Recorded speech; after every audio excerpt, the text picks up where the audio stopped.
ቆርሰው አጉርሰው ሰውን ካለበት ችግር ነፃ ምዝዝ አድርገው የሚያወጡት ሰዎች ንፉግ ነው በጣም። እና አንድ ድሆች ተሰብስበው ሲያወሩ እኔ ከአንጢላሪዎስ ቤት እጄ ምሳ በልቼ ብመጣ ምን ትከፍሉኛላችሁ? አይሰጥህም። ይሰጠኛል። ተወራረዱ። ቢሄዱ ሲበላ ደረሰበት። አሁን ዳቦ እየበላ ነበር። እንዳይሰጠው ነደደው፣ እርቦታል። ዝም እንዳይለው ጨነቀው እና ወሩሮ ግንባሩን አለው። በዳቦው ደረቅ ኖሯል። ዳቦው ግንባሩን ገመሰውና ደማ። ደሙን አብሶ በላ። ያድሃል። ሌሊት በህልሙ ሙቶ አጋንንት ነፍሱን ወደ ሲኦል ይዘው ሲሄዱ መላእክት ደግሞ እየተከተሉ ኧረ ይሄ ነፍስ ይች ነፍስ የኛ ናት እያሉ ይከተላሉ። እንደው ከዚህ ሰው ደግሞ ምን አላችሁ? ምን ጽድቅ አለው ይሄ ሰው? ትናንት ድሃ አጥግቧል፣ ደብድቧል እንጂ አጥግቦበታል አሉ። ይጠየቅ ድሃው ተባለ። ድሃው መጥቶ ሲጠይቅ ትማልም ዘአጽገብከኒ አምጽኡ ከኑዜ፣ ትናንት ያበላኸኝን ጌታ እዚህ አመጡ እንዲህ አለው። ትናንትና ደበደበህ እንጂ አበላህ አሉት። ኢታውቀኒ ደም እምጽና ረሃቤ፣ ከረሃቡ የተነሳ ምን ዱላው አልታወቀኝም አለ። በሉ የዚህ ሰው ነፍስ ገነት ትግባ ተብሎ ሲፈረድ በራእይ ያያል። ሰው ለመደብደብ ብዬ የወረወርኩት ዳቦ ሰው አጥግቦ ካጸደቀማ ወድጄ ብሰጥ እንዴት ያለ ምሕረት ላገኝ ነው ብሎ ሙሉ ገንዘቡን ለድሃ ሰጥቶ ጨርሶ አካፍሎ ባዶውን ሲቀር ሌሎች ነዳያን ያልደረሳቸው ተሰብስበው መጡ። ወዴት ትሄዳላችሁ አላቸው። ከደጉ ከአንጢላሪዎስ ቤት ልንመጸወት፣ አሁንማ ጨረስኩ፣ ቀደም ብላችሁ በመጣችሁ አላቸው። ምን እናድርግ አላቸው። ሽጣችሁ ተካፈሉኝ አላቸው። ሽጣችሁ ተካፈሉኝ አላቸው። ለድሃ ምሕረት የለውም ይላሉ ሊቃውንት። 30 ብር ሸጡትና ተካፈሉት። እንደዚህ አድርጎ በማጥገቡ ይሄ ሰው ማንን መሰለ? ክርስቶስን መሰለ።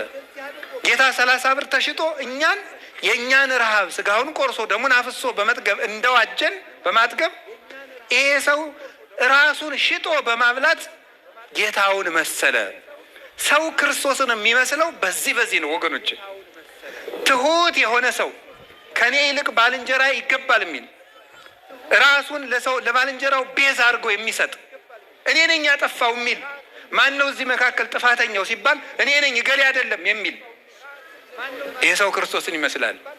ስለዚህ ሰማዕትነት ማለት በስራ ለክርስቶስ መመስከር ማለት። እስኪ በስራ በሉ። ለማን መመስከር ነው? ለክርስቶስ መመስከር ነው። ይሄ አንድ ነው። በስራችን ሰው ይታዘባቸዋል። እዚህ እናንተ በአጠቃላይ አሁን እዚህ የተሰበሰበው ሰማዕተ ክርስቶስ የክርስቶስ ሰማዕታት ነው። መስሪያ ቤት ሄዳችሁ ወረፋ ስትጠብቁ ሰው ይታዘባቸዋል። የክርስቶስ ምስክር መሆን አለባችሁ። አጭበርብራችሁ የሰው ወረፋ ስትወስዱ እናንተ የክርስቶስ ምስክሮች ናችሁ። የሰይጣን የማን የምትሆኑት? የሰይጣን ነው። ሰው ትራንስፖርት በተጣበበበት መቀመጫ ተነስታችሁ ስታስቀምጡ የማን ምስክር ነው የምትሆኑት? የክርስቶስ ምስክር ነው። የትም ቦታ የክርስቶስ ምስክር ሰው መሆን ይችላል፣ ንጹሕ በመሆን አንዱ እሱ ነው። ሁለተኛው የክርስቶስ ምስክር መሆን ወይም ሰማዕትነት የሚባለው እውነት በጠፋበት ዓለም ብቻን ከእውነት ጋር መቆም ማለት ነው። እስቲ ብቻን መቆም በሉ። እውነት በጠፋበት ዓለም በሙሉ ተጨልጦ ውሸታም ሲሆን ከእውነት ጋር መቆም ብቻን ማለት ነው። ልክ እንደ ዮሐንስ ወንጌላዊ ማለት ነው። ልክ እንደ ዮሐንስ ወንጌላዊ ብቻን መቆም። 11 ደቀ መዛሙርት ሲበተኑ እሱ ብቻውን ከመስቀሉ ስር ነበረ። ብቻውን ክርስቶስን ጥለው ሲበተኑ። ይሄ ነው ምስክር ማለት። ይሄ ነው ሰማዕትነት ማለት። እኔ ምን ላርግ? ሰው የሚያደርገውና ያደረግኩ ማለት አይቻልም። ምን ላርግ? ቄሱ ሁሉ እየሰረቀ አይደል እንዴ ልትል አትችልም። ብቻህን ቁም ነው። ኖህ ብቻውን ነው የቆመ። ልቡ ለጻድቅ እኩል ከማንበሳ፣ የጻድቀው ሰው ልቡ እንዳንበሳ የተማመነ ነው። ብቻውን ይቆማል። ንስር ብቻውን በአውሎ ንፋስ መካከል ሰንጥቆ እንደሚበረው ብቻውን በመከራ ሞገድ መሃል የክርስቶስ አምድ ሆኖ የሚቆም ሰው እሱ ምስክር ይባላል፣ ሰማዕት ይባላል። እንደዚህ ያሉት ደግሞ ሲገረፉ፣ ሲሰቃዩ፣ ሲቸገሩ ካሉበት አቋም የማይለወጡ ሞት ሳይሰለቻቸው ሞት እነሱን የሚሰለቻቸው፣ ግርፋት ሳይሰለቻቸው ገራፊዎች መግረፍ እስኪሰለቻቸው ድረስ የሚሰቃዩ ግን እውነትን በሙሉ ልባቸው የሚከተሉ ሰማዕታት ይባላሉ። የእግዚአብሔር ሰዎች ከነዚህ አንዱ ቅዱስ ጊዮርጊስ ነው። አንዱ እንግዲህ የእውነት ምስክር ይገርማቸው ብቻውን እኮ ነው። ሰው ከአንድ ሰው ጋር ይታገላል። ሰው ከሰባ ንጉሥ ጋር ብቻውን ይታገላል። እስቲ እግዚአብሔር ያሳያቸው። 70 ነገስታትን ብቻውን ነው የታገላቸው። የታገላቸው ደግሞ ሰይፍ ታጥቆ አይደለም፣ ጋሻ ነጥቆ ዘገር ነቅንቆ አይደለም፣ እየሞተ ነው የታገላቸው። እየሞተ ለክርስቶስ ምስክር ነበረ። በርህራሄ ይመሰክር ነበር። ጠንቋይ ፈልገው ምን እናድርግ ይሄን ጊዮርጊስ የሚባል ሰው ጠንቋይ ፈልገው መርዝ በጥብጠው ስራይ ደግሞበት የተለያየ የመርዝ ቅመሞችን በጥብጦ ሊሰጠው ሲል ምን አለመሰላችሁ? ቅዱስ ጊዮርጊስ ያንን ጠንቋይ በታምር አሸንፎ ክርስቲያን እንደሚያደርገው ያውቅ ነበር። ልጄ ቶሎ መርዙን አጠጣኝ እባክህ፣ በአንተ ላይ ጸጋ እግዚአብሔርን አያታለሁና አለው። መርዙን አምጥቶ ሰጠው። ሲጠጣው የቅዱስ ጊዮርጊስ ፊት እንደ ፀሐይ አበራ። ያን ጊዜ ያ ጠንቋይ እኔ በጊዮርጊስ አምላክ አምኛለሁ ብሎ ተመለሰ። ይሄ ምንድን ነው? የእውነት ምስክር። አያችሁ፣ ቅዱስ ጊዮርጊስ መርዝ ለሚመጠብጥለት ሰው ይራራለት ነበረ። እኛ ብናውቅ ኑሮ ሰውን እንኳንስ እያወቅን ገምተን ሰው እንገላለን። መርዝ ለሚመጠብጥ ሰው ምሕረት ያደርግለት ነበረ ቅዱስ ጊዮርጊስ። ጽኑ ምስክር፣ ብቻውን የተጋደለ ግራ እግሩን ከግራ እጁ ጋር ቀኝ እግሩን ከቀኝ እግሩ ጋር ፈልጠው ለብቻ ያደረጉበት ቀን አለ። በመጥረቢያ እንደ እንጨት ለብቻው የፈለጡበት የከተከቱበት ቀን አለ። በመንኮራኩር የፈጩት ጊዜ አለ። ፈልጠው ስጋውን ከትክተው መሬት ቆፍረው ከመሬቱ ስር አድርገው ደልድለው ቤት እስከ መስራት ደርሰው ነበረ። የእውነት ምስክር ነው። ግን በእሳት አቃጥለው አመዱ እንኳን ተሰብስቦ ሰው የመሆን እድል ቢኖረው ብለው ሰግተው አመዱን በትነውት ነበረ። ከወታደሮቹ በኋላ ግን በክርስቶስ ኃይል ተሰብስቦ ተነስቶ እየተከተለ ይመጣ ነበረ። ቅዱስ ጊዮርጊስ የእውነት ምስክር። ዘማዊት ሴት እንድታታልለው ከታሰረበት ቤት ተወስዶ ተሰጣ ነበረ። እሷንም መለሳት። ከንግስቲቱ ጋር በአንድ ቤት ዘግተውት ነበር። ንግስቲቱንም መለሳት። ከድሃ ቤት ዘግተውት ነበረ። ምንም ከሌለበት በረሃብ እንዲሞት ከስቃይ ጋር ምሰሶውን በማለምለም የክርስቶስን ጸጋ መሰከረ። የድሃይቱን መሶብ በእንጀራ ሞላው። እውሩን ልጇን ዓይኗን አበራለት። ዲዳውን አናገረላት። ሽባውን ደግሞ ለሌላ ቀን ቀጠረው። በሌላ ቀን እኔ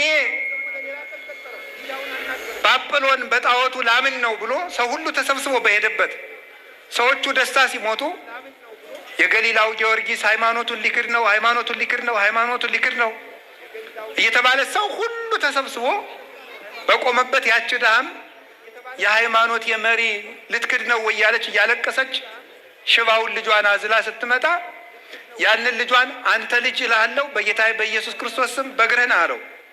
ያ ሽባ ልጅ በእግሩ መጣ ተተርትሮ ድኖ። ሂድና እኔ እንኳን ለጣዖቱ ልሰግድ ጣዖቱን ጊዮርጊስ ይጠራሃል በለው አለው። ሄደና ጣዖቱን ጊዮርጊስ ይጠራሃል አለው። አንድ ሕፃን ልጅ እያስከተለ ይዞት መጣ እንደ በግ ግልገል፣ እንኳን ሊሰገድለት ያ ጣዖት ማለት ነው። አንተ ምን ብለህ ነው አንተ ጣዖት ይሄንን ሰው የምታሳስት አለው። እኔ አይደለሁም ሰዎቹ ነው የሚሰግዱልኝ፣ እንዳታጠፋኝ እለምንሃለሁ አለው።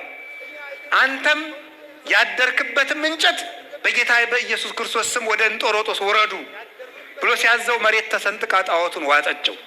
ያን ጊዜ ነገስታትን ሁሉ ብቻውን ማረካቸው። ሳይዋጋ የማረከ ንጉሥ ነበር ቅዱስ ጊዮርጊስ። ይሄ ነው ሰማዕትነት የሚባለው፣ ምስክር የሚባለው እሱ ነው። ለክርስቶስ ሞቶም የሚመሰክር፣ ታሞ የሚመሰክር፣ እየተገረፈ የሚመሰክር፣ እየተፈጨ የሚመሰክር፣ ክንድ ሙሉ የተሳለ ብረት ያለው ጫማ አጫምተውት ያ የተሳለ ብረት እስከ ጉልበቱ ድረስ እየሰረሰረ እየመጣው ተጎንብሶ እስከሚሄድ ድረስ እየተሰቃየ የእውነት ምስክር ነበረ። እኛ ዛሬ በሳንቲም ድቃቂ በልብስ ላቂ እውነትን እየሸጥናት ነው። በትንንሽ ነገር እውነት እየተሸጠች ነው። እውነት ጠፍታለች። የእግዚአብሔር ቤተሰቦች መገለጡ ግን አይቀርም። እውነት ቢከመርም እንደ ሳር ክምር ነው። ብዙ የሳር ክምር በአንዲት ቀጭን ክብሪት እንደሚቃጠለው እውነት የተገለጠለት የከመርነው ነገር ሁሉ ትቢያ ሆኖ የሚጠፋ ነው። የትም መቼም ከእውነት ጋር ቁሙ። ቢኖራችሁም ከእውነት ጋር ቁሙ። ብታጡም እውነተኛ ሁኑ። ብትታሰሩም እውነተኛ ሁኑ። ሰላም ቢኖርም እውነተኛ ሁኑ። ዘመን እንደው ማለፉ አይቀርም፣ መሞታችንም አይቀርም። እንሞታለን። ሞቱ የለውጥ ጉዳይ ነው። አንዱ ታሞ ይሞታል፣ አንዱ ተገርፎ ይሞታል። የሞት ለውጥ ነው እንጂ ሁላችንም እንሞታለን። መሞት ላይቀር ግን ከእውነት ጋር እንሞት። በውሸት ብንኖርም የምንሞት ግን የእውነት ነው። መጨረሻ ላይ በእውነት ነው የምንሞተው። ከእውነት ፊት እንቆማለን። ክርስቶስ እውነት ነው። ሰውን በልብስ እናታልለዋለን፣ ሰውን በቃል እንሸነግለዋለን። እግዚአብሔር ግን እስከ ልብ ድረስ መርምሮ ይፈርዳል። ወቀራንብትሁኒ የሀትቶ ለጓለ እመሕያው። ቀራንብትሁኒ የሀትቶ ለኩሉ ጓለ እመሕያው ማለት የእግዚአብሔር ሁለንተናው ፍርድ ነው ማለት ነው። ሰው አይኑ ይፈርዳል፣ ጆሮ ላይ ፈርድ ይችላል። አይኑ ጆሮ ቢፈርድ እጁ አይፈርድም። የእግዚአብሔር ግን ኩለንታ አካሉ ዳኛ ነው ማለት ነው። ቀራንብትሁኒ ያለው ኩለንታ አካሉ እግዚአብሔር ዳኛ ነው። ሰው በዚህ እያየ በኋላው የሆነ ነገር ብትሉ አያያችሁም። እግዚአብሔር ግን ኋላ፣ ጀርባ፣ ፊት፣ ቀኝ፣ ግራ የለውም። ሁለንተናው አይን ነው። ሁለንተናው እውቀት ነው። ሁለንተናው አይምሮ ነው። ከሰው የሸሸግነው ነገር ሁሉ በእግዚአብሔር የተገለጠ ነው። ስለዚህ ሰማዕታት አንድ ነገር የምነግራችሁ የመጨረሻ ሰማዕት የሚባለው ብቻውን ከእውነት ጋር የቆመና ሃይማኖት በጠፋ ጊዜ የእግዚአብሔር ምስክር ከእግዚአብሔር በቀር አምላክ የለም። በጦር ብትወጉኝ፣ በሰይፍ ብትቆራርጡኝ፣ ለአንበሳ ብትጥሉኝ፣ ገደል ብትወረውሩኝ፣ ባህር ውስጥ ብታሰጥሙኝ፣ እንደወደዳችሁ ጸዋትወ መከራ እየለዋወጣችሁ ብታደርጉብኝ ከእግዚአብሔር በቀር እውነት የለም ብሎ የሚናገር ሰው ነው ሰማዕት የሚባለው። እንዲህ ብሎ የሚቆም ብቻውን። አንበሳ የተራበ አንበሳ ፈተው ሲለቁበት እንደ ቅዱስ አግናጢዎስ፣ እንደውም ምዕመናን ተሰብስበው ቅዱስ አግናጢዎስን ለተራቡ አንበሶች ሊጠሉት ሲሉ ምዕመናን ተሰብስበው መምህራችን ጥቂት ተደብቀ ቆይ እባክህ እንድታስተምረን አሉት። ምን አላቸው? ተውኝ እባካችሁ፣ ወደ ጌታዬ ከመሄድበት መንገድ ላይ አትቁሙብኝ አላቸው። ወደ ሞቱን እኮ ነው እንደዛ የሚለው። እንዲያውም አለ የአንበሶቹ ጥርስ ወፍጮ ይሁንና ተፈጭቼ እንደ ንጹህ ስንዴ ለጌታዬ ለኢየሱስ ክርስቶስ መስዋዕት ሆነዋለሁ አለ። የአንበሶቹ ጥርስ ወፍጮ ይሁኖ ይፍጨኝ አለ። እንዲህ የሚሉ ናቸው ሰማዕታት የሚባሉት ማለት ነው። ደስ እያላቸው ቅዱስ ጊዮርጊስ የሞቱን ደብዳቤ ይዞ ሲሄድ ሰርግ እንደተጠራ ሰው ደስ እያለው ነው የሚሄድ። ደስ እያለው ሊሞት ሲሄድ ማለት ነው። እነዚህ ሰማዕታት ይባላሉ። ለምንድን ነው? አንድ ነገር ልንገራችሁ፣ ማስተላለፍም የፈለግኩት እሱ ነው። እግዚአብሔር ሁሉን ሲችል ኃይል የሱ፣ ገናንነት የሱ፣ ጉልበት የሱ ነው። እግዚአብሔር መሳሪያ ሳይመዝ ዓለምን ጭጭ የሚያደርግበት የዝምታ ኃይል አለው። የፋርስ ንጉሥ ሶሪያን ለመዋጋት በመጣ ጊዜ ቅዱስ ኤፍሬም ክርስቲያኖችን ለማዳን የሶሪያው ንጉሥ የፋርሱ ንጉሥ፣ ፋርስ ማለት የዛሬዋ ኢራን ማለት ናት፣ ሲጨንቀው እሱ ሶሪያ ተቀምጦ ክርስቲያኖችን ሊጨፈጭፋቸው ነው ብሎ አስቦ ምን አደረገ መሰላችሁ? የማይመለስ ሆነ። የያዘው ወታደር ብዙ ነው። ምን አደረገ ቅዱስ ኤፍሬም? እግዚአብሔር ሆይ አንድ ነገር አደርግ ብሎ ጸለየ። ትንኝ መጥቶ በጣም ብዙ ትንኝ የወታደሮችን ፈረሶች በሙሉ እየነደፈች ወታደሩ በእጅ በግር ብለው ፋርስ ድረስ ሸኟቸው። እግዚአብሔር በበቅሎ ይመጣል ስትለው በምን ይመጣል? በትንኝ ይመጣል። ያሸንፋል። እግዚአብሔር እንደዚህ ነው። ዝም ብሎም ይዋጋል። እግዚአብሔር እኮ በምድር ላይ ካሉ ገናና ነገስታት የመጨረሻው ኃያል የነበረውን ፈርዖንን እግዚአብሔር በቅማል እንደተዋጋው አታውቁም? በቅማል እግዚአብሔር በዝንብ እንደተዋጋው አታውቁም? አንበሳ እኮ ሰው ፈቶ አለቀቅበትም፣ ወይም ጅብ አለቀቅበትም፣ ወይም ዘንዶ ወይም የሚያስፈራሩ እባቦችን አለቀቅበትም። ዝንብ ብቻ ነው የላከበት። ጓጉንቸር ብቻ ነው የላከበት። ተሳቦ ብቻ፣ ቀንዳውጣ ብቻ ነው የላከበት። ረፍት ግን ነሳው። እጅ እግሩን ሳይታሰር ራምኛለሁ ውጡልኝ ከግብፅ እንዲል አደረገው። እግዚአብሔር ከፈለገ በቅማልም በቁንጫም ይዋጋል። እግዚአብሔር ጉልበት አይቸግረውም። ተባ ውእቱ ዘያደቅቅ መዝራዕተ ኃያላን፣ የኃያላንን ክንድ የሚሰባበር ኃያል እሱ ማን ነው? እግዚአብሔር ነው። ጠቢብ ውእቱ ዘያረስዕ ምክረ መካርያን፣ የሚመክሩ ሰዎችን ምክር የሚሽር እሱ እግዚአብሔር ነው። ታዲያ እንደዚህ ያለ አምላክ ለምንድን ነው ክርስቲያኖች እንዲሰቃዩ የሚያደርግ ብላችሁ አትጠይቁኝም? ጠይቃችሁ አታውቁም? እግዚአብሔር እንደው ክርስቲያኖች እንድንሞት የሚያደርገን ለምንድን ነው? ያገኘነ ሰው ሁሉ ጉልበቱን የሚሞክር በክርስቲያኖች ነው። ጉልበት አለኝ የሚል ሁሉ መግደል እንደሚችል የሚያረጋግጠው እኛን በመግደል ነው። የክርስቲያኖችን እንኳን ትልልቆቹን ሕፃናትን አንቆ በመግደል ጀግንነት የሚመስላቸው ሰዎች ናቸው ያሉት። የ2 ዓመት ሕፃን ሰምታችኋል? ሰሞኑን የታነቀ የ2 ዓመት ሕፃን ይታነቃል? ትልቅስ ቢሆን ይታነቃል? ነውር አይደለም እንዴ? እና እንደዚህ ከሆነ እግዚአብሔር ለምንድን ነው ዝም የሚለን? ለምንድን ነው እንድንሞት የሚያደርገው? ልንገራችሁ የእግዚአብሔር ቤተሰቦች፣ አልሆንለት ብሎ ነው? ለእኛ ስለማያዝንልን ነው? ባያዝንስ ቢያንስ ለ2 ዓመቱ ሕፃን አያዝንም? እኛስ መቼም በደለኞች ነን። ለምንድን ነው እግዚአብሔር ዝም የሚለን? ታውቃላችሁ? ሰማዕትነት የመንግስተ ሰማያት መግቢያ በር ስለሆነ ነው። እስኪ በሉ ሰማዕትነት በሉ። የመንግስተ ሰማያት ምንድን ነው? መግቢያ በር ነው። ስለዚህ ክርስቲያኖች የክርስቶስ ልጆች በመሆናቸው ሲገደሉ እግዚአብሔር ዝም የሚለው ከዚህ ከዳተኛ ዓለም ወደ እውነተኛው ዓለም ሊወስዳቸው ስለፈለገ ነው። ወደ ቅፉ ሊሰበስባቸው ስለፈለገ ነው። ለዚህ ነበር አንድ የቤተ ክርስቲያን ሊቅ 2ኛው ክፍለ ዘመን ላይ የነበረ እናንተ ግረፉን፣ እናንተ አሰቃዩን፣ እናንተ ደብድቡን፣ መከራውን በጨመራችሁብን መጠን ከእግዚአብሔር አክሊል ይጨመርልናል ያለ ለዚህ ነበረ። ክርስቲያኖች በተገፋን ቁጥር ለዚህ ነው የክርስቲያኖችን ደም ጨክኑና አብዝታችሁ እንደ ጎርፍ አፍስሱት ይፍሰስ፣ እነሆ ያ ደም ዘር ሆኖ ሌላ ክርስቲያን አብዝቶ ያበቅላል። የቅዱስ ጊዮርጊስ ደም ዘር ነበረ። ብቻውን ሲገርፉት ሙቶ ሲነሳ ተመልክ ምን ያለ እያበራ ቦግ ሲል ፊቱ፣ የዚያን ጊዜ የንጉሱ ሰራዊት በሙሉ እኛም በዚህ ሰው አምላክ አምነናል ይላሉ። የሰማዕታት ደም ዘር ነው፣ አፍስሱትና ሌላ ክርስቲያን ያበቅላል ያለ ለዚህ ነበረ። የመንግስተ ሰማያት መግቢያ በር ነው። ታውቃላችሁ? የግብፅ ኦርቶዶክስ ተዋሕዶ ቤተክርስቲያን የዘመን መለወጫ የምታደርገው ዓመተ ሰማዕታትን ነው። አዲስ ዓመቷን የምትጀምረው ሰማዕታት ብዙ ክርስቲያኖች የተገደሉበትን ዓመት ነው።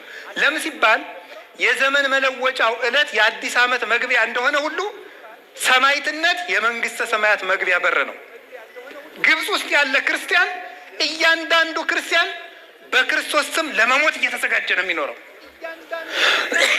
በአፄ ካሌብ ጊዜ ናግራን ወይም የዛሬዋ የመን ውስጥ አንድ አይሁዳዊ ንጉሥ ክርስቲያኖችን እየጨፈጨፈ ይገላቸው ነበረ። እናቲቱን ልጁ ፈርቶ እኔ አላምንም እንዲል እግዚአብሔር ያሳያችሁ። የ5 ዓመቱን ሕፃን አይኑ እያየ እናቱን እሳት ውስጥ ከተቱበት። ያንን ሕፃን ንጉሱ ቀረበና ምን አለው መሰላችሁ? የኔ ልጅ ጎሽ እንደ እናትህ እሳት እንዳይበላ ክርስቶስን ክጀዋለሁ በል፣ ለአንተ ጥሩ ጥሩ ልብስ አስፋልሃለሁ ገዛልሃለሁ አለው። ምን አደረገ ታውቃላችሁ? እንዳልታውቃላችሁ? እባክህን አንተ ሰው ከእናቴ ጋር ወደ ክርስቶስ ሊሄድበት ልቀቀኝ አለው። የስንት ዓመት ልጅ ነው? የ5 ዓመት ልጅ ነው። እምቢ ብሎ ቢጨብጠው እጁን ነክሶት፣ የልጅ ጉልበቱ ምንድን ነው? ጥርሱ ነው። የንጉሱን እጁን ነክሶ ሮጦ ሄዶ እናቱ የገባችበት እሳት ገባ። እንዲህ አድርገው ነው የታገሉት። ሰማዕትነትን ክርስቶስ ዝም የሚለው ክርስቲያኖች ሲታረዱ እንደ በግ፣ ሕፃናት ሲቀሉ ያለ ዕድሜያቸው ዝም የሚለው ለምንድን ነው? የመንግስት ሰማያት መግቢያ በር ነው። ሰርግ ነው። ለቤተ ክርስቲያን የልጆቿ ሞት ሰርጓ ነው። አትሸነፍም። እርግጠኛ ሆኜ ነው የምነግራችሁ። እንዲያውም ቤተ ክርስቲያንን እየጨረሳት ያለ የልጆቿ ኃጢአት ነው። እየጨረሰን ያለ የእኛ መበላላት ነው እንጂ የሌሎቹ ሰይፍስ ክርስቲያንን አይጨርሰውም። የሚጨርሰን የእኛ ነውር ነው የሚጨርሰን። ነውራችን ግን ይጨርሰናል። እግዚአብሔር በቃ ብሎን ንስሐ ከገባን ግን እርግጠኛ ሆኜ ነው የምነግራችሁ ክርስቲያን ሞቶ አያልቅም። ክርስቲያን የሚያልቀው በኃጢአት ብቻ ነው። ሁለተኛስ ሰማዕትነትን ክርስቶስ ለምንድን ነው ዝም የሚለው? የሰይጣን ጉልበት ባዶ እንደሆነ ለማሳየት ነው። እስኪ በሉ ተናገሩ። የሰይጣን ጉልበት ምን እንደሆነ ለማሳየት ነው። ባዶ እንደሆነ ለማሳየት ክርስቶስ ዝም ይላል። እግዚአብሔር ያሳያችሁ። ቅድም እኮ የቅዱስ ጊዮርጊስን ሕይወት ነግሬያቸዋለሁ ስለምታውቁት ነው እንጂ 70 ነገስታት ብያቸዋለሁ። እሱ ግን ስንት ነው? አጃቢ አለው፣ ወታደር አለው፣ ሰራዊት አለው። ስንት ነው? ብቻውን ያሸነፋቸው። ሰይጣን ምንም አቅም ቢጠቀም ቤተ ክርስቲያንን ማሸነፍ እንደማይችል ለማሳየት ክርስቶስ ልጆቿ እንዲሞቱ የሚያደርገው ለዚህ ነው። እነሱ አክሊል ይቀበሉበታል፣ ሰይጣን ደግሞ አቅመቢስ መሆኑን ያሳያሉ። እንደ ክርስትና የተሰቃየ እምነት አለ እንዴ በምድር ላይ? የለም እኮ። ታውቃላችሁ፣ የመጀመሪያው ክፍለ ዘመን ጀምሮ እኮ ምን ይደረግ ነበር? ክርስቲያኖችን ጦም አውለው ህዝብ ተሰብስበው ስቴዲየም ላይ የተራቡ ውሾች ይለቀቃሉ። ጦማቸውን 3 ቀን ያደሩ ክርስቲያኖች ከተራቡ ውሻዋ ጋር ምግብ ይሰጣቸዋል። ምግብ ተሰጥቷቸው እንበላለን ብለው እጃቸውን ሲሰዱ ትንሽ ነው ምግቡ የሚደረገው፣ ውሻው እጃቸውን ይነክሳቸዋል። ሲነክሳቸው ይሳቅባቸዋል። አስረው እኮ ነው አስጎንብሰው አስረው እነሱን እየተረገጡ ወደ አልጋ ይወጣሉ። አይገፍ ክርስቲያን የሆነ ሁሉ በመስሪያ ቤት እንዳይቀጠር ይደረግ ነበረ። በአውሬሊዮስ ጊዜ አውሬሊዮስ የሚባል ፈላስፋ ንጉሥ ነበረ። በሱ ጊዜ ክርስቲያን የተባለ ሁሉ ከመስሪያ ቤት እንዳይቀጠር፣ ሁለተኛው ክፍለ ዘመን ላይ ክርስቲያን የተባለ ሁሉ ሀብት እንዳይኖረው፣ ክርስቲያን የተባለ ሁሉ ማምለኪያ አጸድ እንዳይኖረው ይደረግ ነበረ። ያ ሁሉ ተደረገ። 40 ዓመት እንደ ሽንኩርት ቀረደዷቸው፣ ላጧቸው፣ ሰውነታቸውን ቆዳቸውን ገፈው አሸዋ ከተው አልብሳቸዋል። የገዛ አካላቸውን በአቅማዳ አሸዋ ተሸክመው በገዛ ቆዳቸው ዙረዋል። እጃቸውን ቆርጠው በተቆረጠች ጉረሱ ይሏቸው ነበር። ይሄ ሁሉ ስቃይ አልፈዋል። ግን እስካሁን አለች ቤተክርስቲያን። የኢትዮጵያ ቤተክርስቲያን እንኳን ብታዩት የወዲት 40 ዓመት ግራኝ ወደ 17 ዓመት አቃጥሏታል። በጣም ብዙ መከራ። በጣሊያን ጊዜ የተሰቃዩት የደብረ ሊባኖስ መነኮሳት፣ የምድረ ከብድ መነኮሳት፣ በዚህ በጎጃም በጎንደር በሸዋ ያለቁ መነኮሳት፣ አዲስ አበባ ውስጥ የታረዱ ሊቃውንት። የጣሊያን ወታደር መጥቶ ክርስቲያኖች ነበር የሚያርደው ስራዬ ብሎ።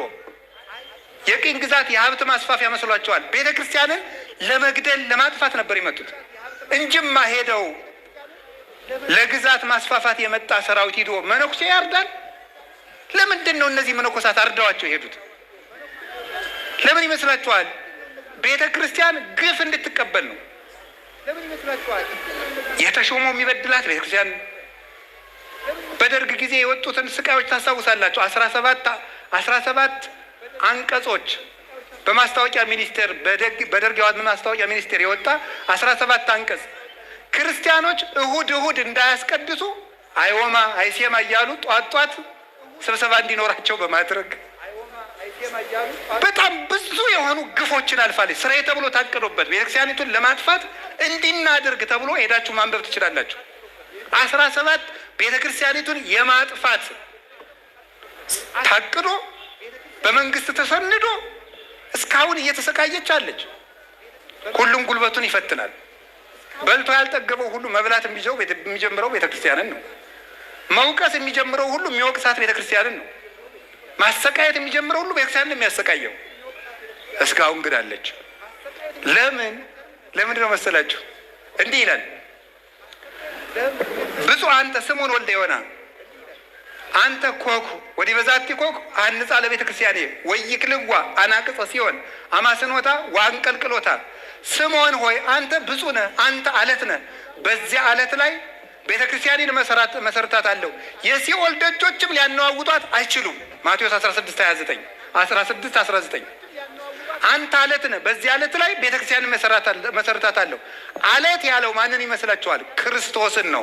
አንተ ውእቱ ክርስቶስ ወልደ እግዚአብሔር ሕያው አንተ አለት ነህ ካልና በዚያ አለት ላይ ያለው ደግሞ አንተ በቆምክበት በእኔ ማለት ነው። ቤተ ክርስቲያን የቆመችበት አለት ክርስቶስ ነው። ይሄንን አንቀጽ ቅዱስ ዮሐንስ አፈወርቅ ሲተረጉም ወዳጄ ሆይ ከሰው ጋር ብትታገል ወይ ትጥለዋለህ ወይ ይጥልሃል። ከቤተ ክርስቲያን ጋር ብትታገል ግን ትጥልሃለች እንጂ አትጥላትም። ዲያብሎስ እስከ ዛሬ ድረስ ሲተኩስባት ኖረ። ተኮሰ፣ ጥይቱን አራገፈ፣ ዝናሩን ጨረሰ፣ ባዶውን ቀረ። ቤተ ክርስቲያን ግን እስከ ዛሬ ድረስ አለች ይላል። የእግዚአብሔር መንግስት ስለሆነች ቤተ ክርስቲያን አትጠፋም።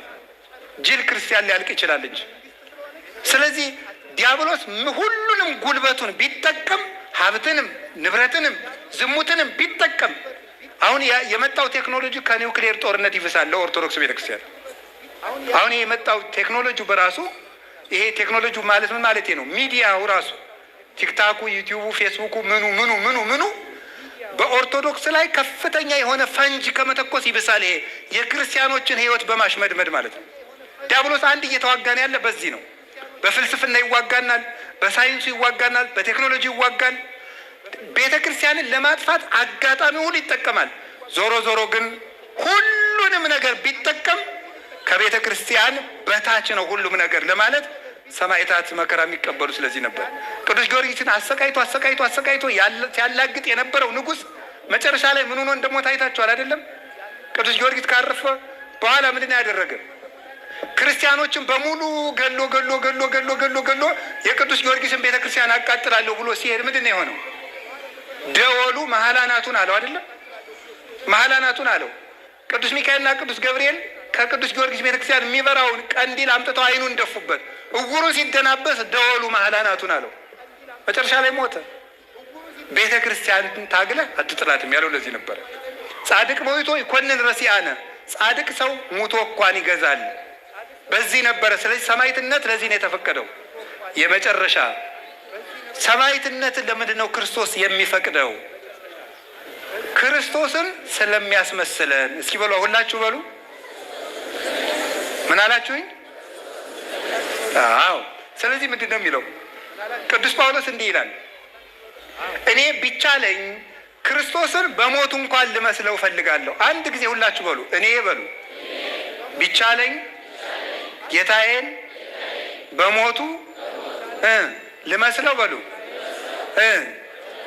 እስኪ በሉ አንዴ ድገሙት። እኔ በሉ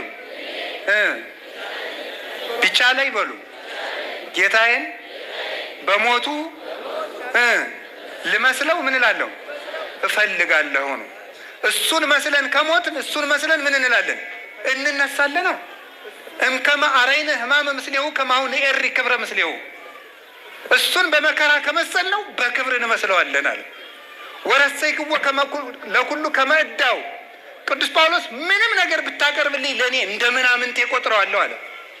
ምን ታተርፋለህ ትሉኝ እንደሆነ አለ፣ ሹመትም አምጣልኝ፣ ሀብትም አምጣልኝ፣ ንብረትም አምጣልኝ፣ እውቀትም ዝናም አምጣልኝ፣ ለእኔ ሁሉ ነገር ምናምንቴ ነው አለ። ለምን ምን ታተርፋለህ? ከመ እርብሖ ለክርስቶስ፣ እኔ ክርስቶስን ትርፍ አደርጋለሁ አለ። እስኪ በሉ ክርስቶስን በሉ። ስለዚህ ሀብታችን እናጣለን፣ ቤት እናጣለን፣ ቦታችን እነጠቃለን። ቀጥለንስ እጃችን እንቆረጣለን፣ ዓይናችን ይወጣል፣ እግራችን ይቆረጣል፣ ሰውነታችን ይሰነጠቃል። መጨረሻ ላይ ማንን እናተርፋለን? ክርስቶስን። እዩትማ ቅድም እንደነገርኳችሁ እኮ ነው። ቅዱስ ጊዮርጊስን በመንኮራኩር ፈጭተው አቃጠሉና አመዱን ዘሩት። ጊዮርጊስ የሚባል አተረፍን። እስቲ አቃጠሉ፣ ተፈጨ፣ ተዘራ። አሁን እጁ ቀርቷል፣ ዓይኑ ቀርቷል፣ ጆሮ ቀርቷል፣ ልቡ ቀርቷል። ምን አካል ቀርቶታል? ምንም። አቃጥለው ዘርተው ሲመለሱ ጌታ አነሳው። ከኋላቸው እየተከተል ቆይ አብረን እንሂድ እያላቸው መጣ። ማና አንተ? ጊዮርጊስ። ቅድም የዘራችሁኝ ጊዮርጊስ። ቅድም አልበተንም እንዴ? እናንተ በተናችሁኝ፣ አምላክ የሰበሰበኝ አላቸው። ይኸው እጃችን እግራችን እንኳን ቢያልቅ መጨረሻ